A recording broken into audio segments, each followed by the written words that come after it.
Hey guys, yes, I changed my top. No, it's not a new day. I've also had to change my skirt that I'm in. I spilled my tea all over myself and the table, of course. Anyway, so, day 126 is the summer solstice's meaning. If you think in terms of symbolism, the summer solstice holds a wealth of it. Let's begin with the sun. If you change your perspective slightly to view the sun's annual passage through the heavens as a symbol that represents the passage of years in your own life, midsummer suddenly communicates to us a vital message. Summer solstice is the midpoint of the solar year. Symbolically speaking, this represents the midpoint of a human life. Just as the sun is at its height of power at midsummer, it also begins to decline. This is a wonderful natural metaphor for our own lives when we face the crossroads of our midlife. But as we turn the wheel of the year to face midsummer, how do we respond to fully facing the matter of our own mortality? This is a shamanic conundrum, an important challenge that cannot be solved through planning or strategy. Many people face the issue of their mortality for the first time during the well-known midlife crisis, a time marked with frantic activity and desperation to turn back time or to change one's life from perceived insignificance. Behind the frenetic activity is a deep, nonverbal, unconscious fear of death.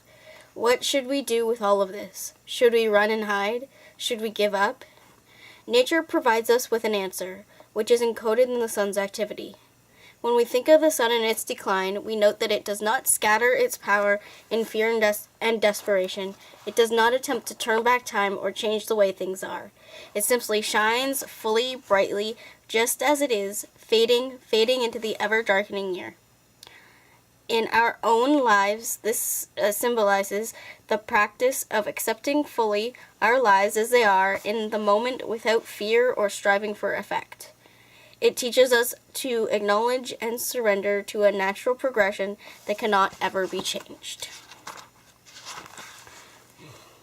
The midsummer celebration should open your consciousness to living fully in each moment, accepting your life just as it is. Tomorrow may or may not come. How does this knowledge affect you?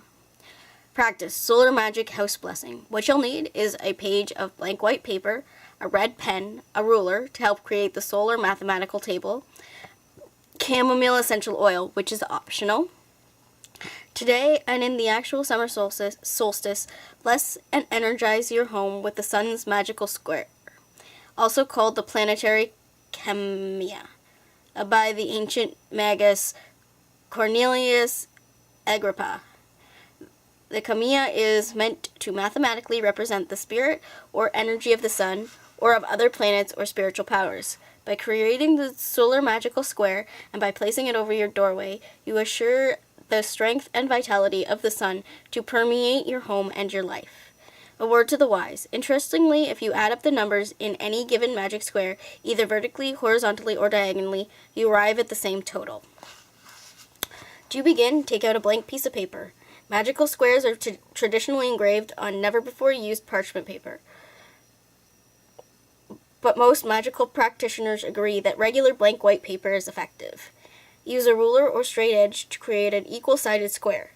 Inside of this square, create 6 rows and 6 columns, equally spaced, so that you have 36 smaller squares within the larger square.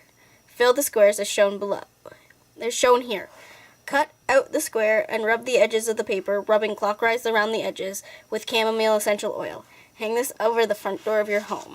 So it looks like this. I guess you can look it up if you want it to be more than just the sun's planetary square, or you can look it up for the sun's planetary square in order to do it the way you want it. So that's all I have for you for day 126. Next video will be day 127, and I'm hoping to get all the way up to today's, which is 135. So anyway, blessed be, and keep crafting, witches.